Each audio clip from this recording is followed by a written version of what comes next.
thank you very much for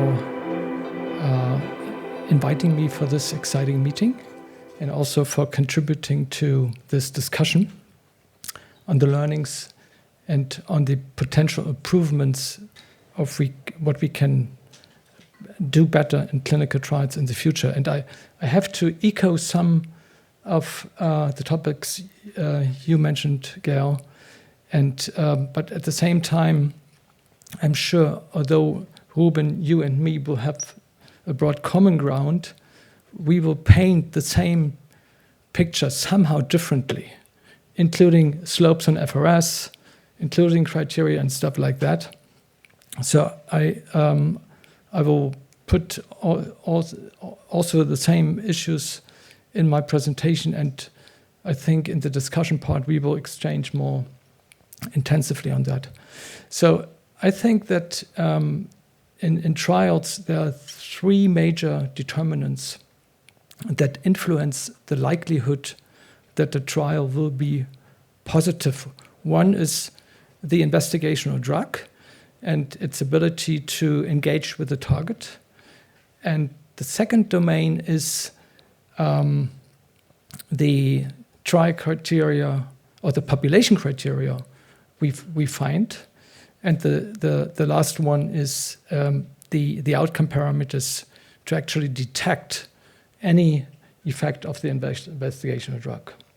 And I will mainly, as a clinician, also focus on the trial population and the outcome parameters. In this table, you will find the prognostic factors, and some of the factors have already been mentioned, and most of the factors have been included in the trial design, including the Enkelt-Streichholz prediction model, including age and onset and hyperventilation. BMA is not included, but ALS progression and biomarker. But as marked in yellow, there are many of known clinically established prognostic factors predicting survival and progression not being respected and recognized in trial designs. And that is a major problem. And I believe that is one of the major causes why trials failed in the past. And let me focus somehow on a very important topic that Gail also mentioned in depth, but has been not respected in the trial community so far. And I would consider the trial community kind of scientific bubble in a way, somehow be detached from clinical reality. And the clinical reality is that we have different phenotypes. And we currently run in Germany a large biomarker study, including now 3K patients with combined phenotype assessment. And the interesting thing is that in roughly 25% of all patients, we find something that we would consider as atypical phenotypes. Atypical in the sense of predominant or even pure upper and or lower motor neuron involvement, or atypical phenotype in terms of propagation, protracted or very restricted propagation, such as the already mentioned flail leg and flail arm syndrome. And what we found when we correlate these phenotypes to clinical characteristics, this is something that we can reproduce but also expand existing knowledge, is that all these phenotypes are very different, highly significantly different in terms of ALS progression rate, slope, survival, and as seen on the right side, also in NFL. And there's an important learning from this observation because, as shown in this forest plot, you see that ALS progression is still the greatest and most important factor for NFL elevation in blood, but at the same time, phenotypes also significantly contribute to NFL elevation. And I have to underline that the contribution of phenotypes to NFL is independent of the different progression rates being baked in the phenotypes. That means that phenotypes are not in the position, and this is somehow contradicting to your hypothesis, NFL are not in the position to control for clinical heterogeneity. And this is a mixed message, and for the trial community, an unwanted message that phenotypes will be still important to be recognized in clinical trials, and we have to do more about that. And that means we have to integrate them in trial designs. At this slide, I want to come back to one of the, in my point of view, underestimated and at least undercommunicated predictive factors, that is cough deficiency. And as measured by the peak cough flow and treated with the cough assist. And I scratch my head and wonder whether in France the cough assist is as established as in Germany. And in Germany is actually part of the non-invasive ventilation treatment, and it's not even mentioned in any of the trial designs. And I think more data and research is necessary to quantify to what extent cough deficiency and also its intervention will play into the survival in ALS patients. Here you see a rather abstract scheme of the ALS topography, and it shows that only the bulbar region and the trunk region actually contribute to survival. And hyperventilation is subject, as measured by SVC, subject to inclusion criteria, and NIF and tracheotomy is subject of exclusion, but also PAC is on the bulbar region subject of exclusion, but the degree of dysphagia, this is an important point, is not subject of anything. So that means the degree of dysphagia, anything to the level of PEG, is not stratified or not quantified in clinical trials. So I would like to summarize these points and make some comments on call to action. That means I would consider phenotypes as inclusion, exclusion, or at least stratification criteria. And as a side note, in September next year, we will held a small meeting on ALS motor phenotypes in Berlin, just to focus somehow more on this important issue. And I would submit to consider cough deficiency and the degree of dysphagia in research around trials. So now I move to the second point, that is outcome parameters. And survival is the most obvious one and was part of the RILSO trial. But as we agree on, is survival is at the same time the most complex one. So it is influenced by the degree of symptoms and the treatment options you have, and also the resources that are very determined by the healthcare systems, and also the values that somehow determine whether treatment is initiated, if there's treatment withholding, or even withdrawing of treatment options. And the most important treatment options, NIV and tracheotomy and PEG, are baked in the FRS. And they refer to 2 questions and 6 scale points on the FRS. And as I said before, these scale points are very much dependent on healthcare systems, on national circumstances, and even regional or even local preconditions. So this is a very problematic part of the FRS. And I would submit to deal with those 2 questions and 6 scale points somehow differently. I would like to learn what Ruben would say about that, how to manage that statistically.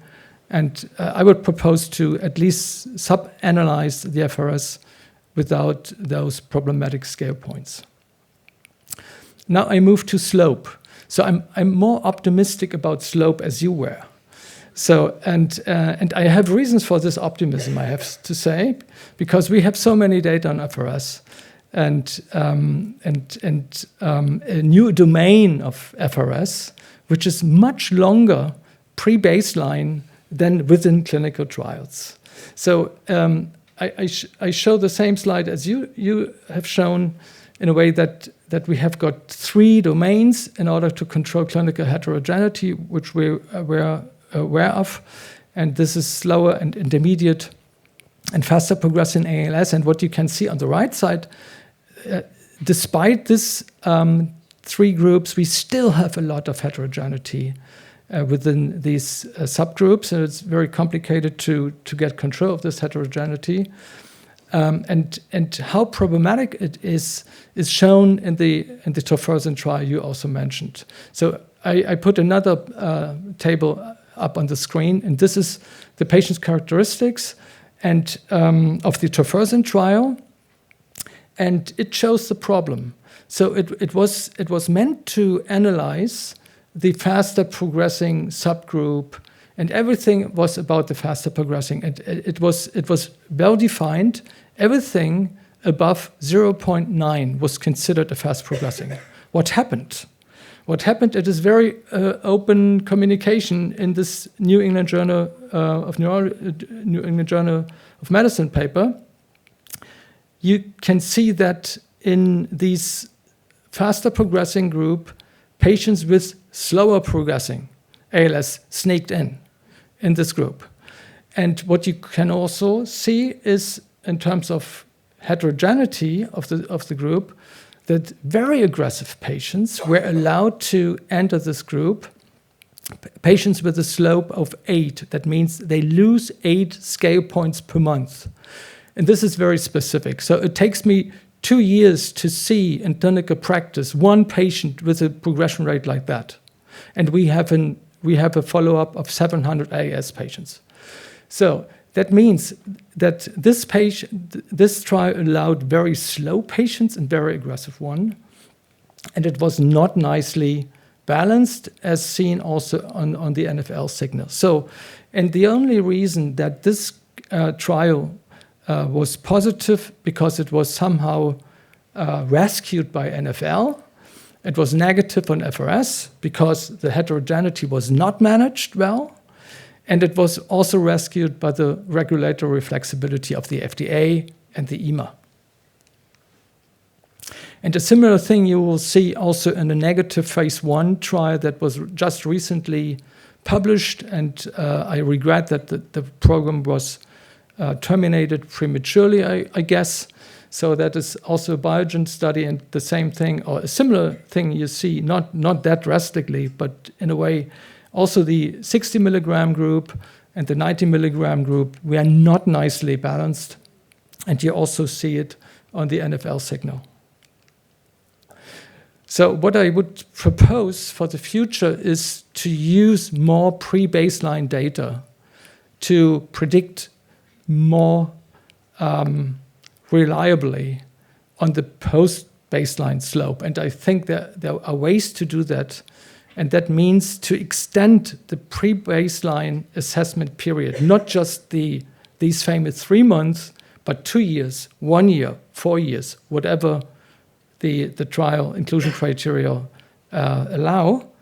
So if you allow patients to be integrated up to 2 years, we will have decent data for, let's say, 18 months of slope, and we will see some stability in slope pre-baseline.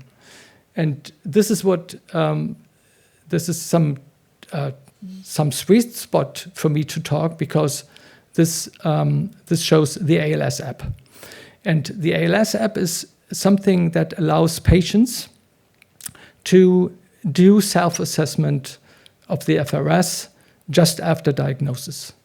And this screenshot shows you that the patients go through the survey of the FRS. And what you see here nicely, that in between the FRS assessments during clinic, they also produce a lot of data in between. And this is what I mean pre-baseline data. And we just finished a study showing non-inferiority between FRS data being captured on the smartphone as compared to data being captured by healthcare professionals in clinic. So there's no reason to be skeptical about pre-baseline data being produced 1.5 years before trial inclusion. And this process is somehow facilitated by another activity, and this is that we, some 2 years ago in Germany, created a version of the FRS that we call self-explanatory FRS. And this is an adjustment, but very proximate to the original trial, with some linguistic harmonization, avoidance of technical terms, and includes also some comments. It is consented in German, it is translated in English, and it is awaiting for the translation in French. And we are in close contact with Philip and Pierre-François, and to facilitate this process, and I would be happy to see a common a collaboration on this issue between France and Germany in this issue. So another proposal I would like to make in the same area, and I don't know whether Ruben will shoot me down for this, and this is, I would propose a model that is established in oncology, and this is a responder model. So you don't care so much about group effects, but you look at every single patient, if he or she is a responder in comparison between pre-baseline slope, what happened the 1.5 years prior the trial, and what happens in the half year in the trial, and I would a person with improved slope as a responder. I have to admit that more research and consensus is necessary to go forward on this path, but I think we should also discuss about that. Just one brief comment on NFL. So we do so much on NFL. We have, as I mentioned, a large cohort on NFL data, and so I would consider myself as a fan of NFL. But at the same time, I'm somehow skeptical in terms of trials, because this is shown in here. You see some undercommunicated and underestimated fluctuations on NFL. So in healthy controls, this is an example of healthy controls, there is a variability of serum NFL of more than 20% of NFL concentration in 50% of healthy controls. So it's quite volatile. And this slide shows you a patient of ours being treated with tofersen, and even before the tofersen treatment as part of clinical practice, you see the fluctuation of NFL. It goes up and down. The only thing is what's very striking and unexplained, and just a side note in this context, is NFL brings down not only NFL, but gets rid of all fluctuations. But without tofersen, we see a lot of fluctuations, and it is not respected in the trials, including the Atlas trial that demands just one value, and it can be not correct. And so this is another thing I would submit. So now I have just one comment on the drug itself. So I would propose to make a difference between orphan drugs, that is for common ALS, and ultra-orphan drugs, that's for genetic ALS. Why? Why now the all-fits-all approach is done? And that means that even the ASO FUS trial is handled the same way we do other drugs, and that's not decent, because you have only 1 or 2 recruiting centers per nation, and at the same time there's no reimbursement for referral centers, and the result is that there's no referral. And industry has to be aware of that, and this is shown in this slide, that a referral is a complex thing. It's not just a call. And the reason why it is a lot of work to transfer a patient and to communicate about everything and to exchange genetic information and so on, which is unreimbursed, it simply doesn't work. And this is the reason why we have probably a very good drug. This is the FUS ASO, but slow recruitment and a terrible waiting list and a terrible delay of the trial, which I regard as painful. So, and it's everything about the structure. And the second thing is we need to be, we need to respect also the mechanism of the drug. And I have a famous example for that. Tirasemtiv and reldesemtiv negative trials aimed at the troponin A activator in the muscle. But the inclusion criteria did not speak about motor neuron involvement. There was not a single line about that it would be preferable to include lower motor predominant or even pure lower motor involvement cases.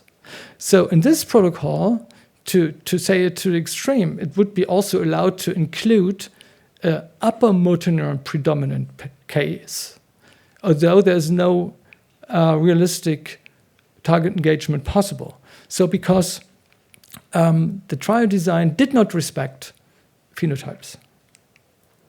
So at this point, I would like to acknowledge the 2 teams. One is the ALS trial team in Berlin, and another one is the ALS app team that is very helpful in supporting, innovating us, and also digitizing us. And now I'm await your questions. Thank you very much. Thank you very much. So now it's time for 1 or 2 burning questions before moving to the last speaker. Yes.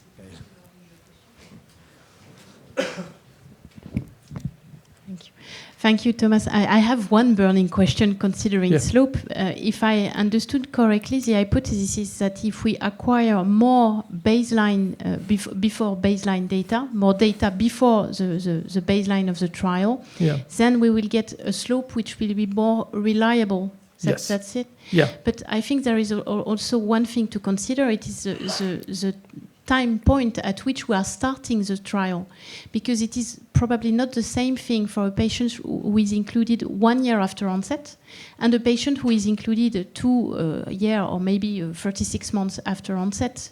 So how long does it take to stabilize, I don't know if I can say that, to achieve stability for the slope?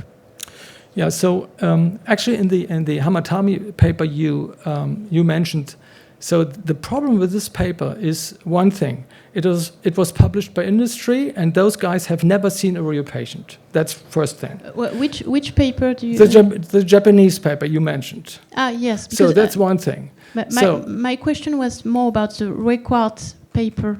Yeah. You know, people change their slope between early and late. So, but when is the switch? When do we have a stable slope? Yes. So there's one thing. There are different ways of calculation of the slope. So there's one calculation that concerns that takes into account the complete duration complete disease duration. That's the actual way to calculate FRS. And then there's another way to calculate that takes into account only a shorter span of observation. So the only thing I want to say is that there are different ways to calculate slopes, so to make it more general. So, and then we have data that actually this shows you the intra-subject variability of slope in patients. Clinic on the left and smartphone on the right. So we have decent data that the intra-subject variability is somehow dependent of the duration of disease. Admittedly, it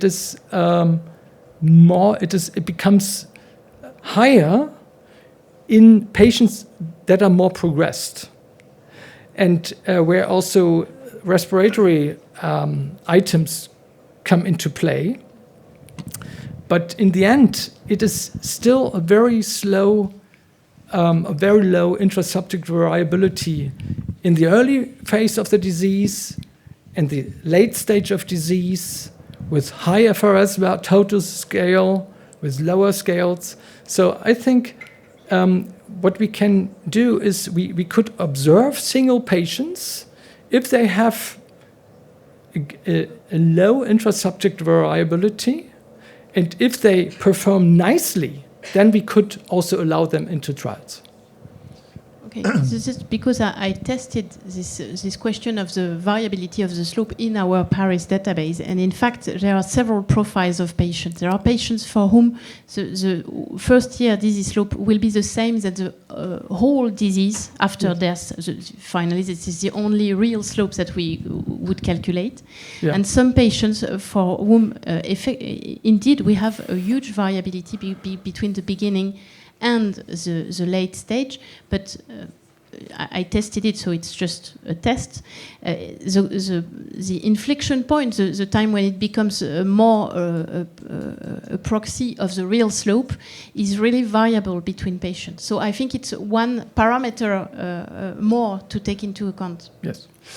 I think we will have a slope war just after. Yes. So we have a last question, and then this is a very important, because I have 100 questions about that. Yes. So, and I think also in the room, because this is very, very, very important for the next coming trials. Maybe Philippe, you want to have a question? Yes. Thank you, Thomas, for your kind presentation. And what do you think of the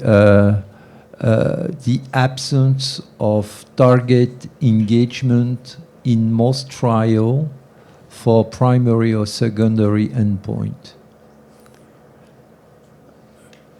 You mean, But for instance, if you develop a drug which is dedicated to reduce inflammatory process, and we do not prove at any time that the drug is really acting on this inflammatory process. Yeah. So I think in most trials we have random shooting. We even don't know what is the actual target. It is in so many drugs, something comes from the shelf of the industry and it is repurposed internally. So we simply don't have a good idea about what is the actual target is and how relevant it is to the pathogenesis.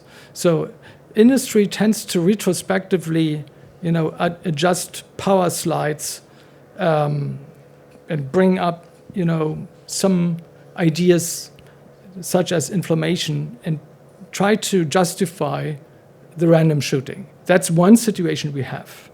And the other thing is that we have decent target engagement or decent ideas about, including tirasemtiv. So we have a good idea about how things could work. And this is also true in genetic ALS, including the ASO against SOD1 and FUS and even C9. So I would answer very specifically. So in the genetic case, I would say we have very nice tools to seek target engagement, and in other trials we have to be we have to improve on the phenotype in order to give a drug a chance. And in the third camp, we have to admit that this is random shooting. So it is, for industry, it's hard to admit for them, because they have also investors and to have to make up a story. But at least internally, I would propose that we have 3 domains. One is really molecular targeting. The other thing is more or less a mechanism. And the other thing is we simply don't know. And also the inclusion criteria and all the outcomes should be somehow adjusted to 3 models.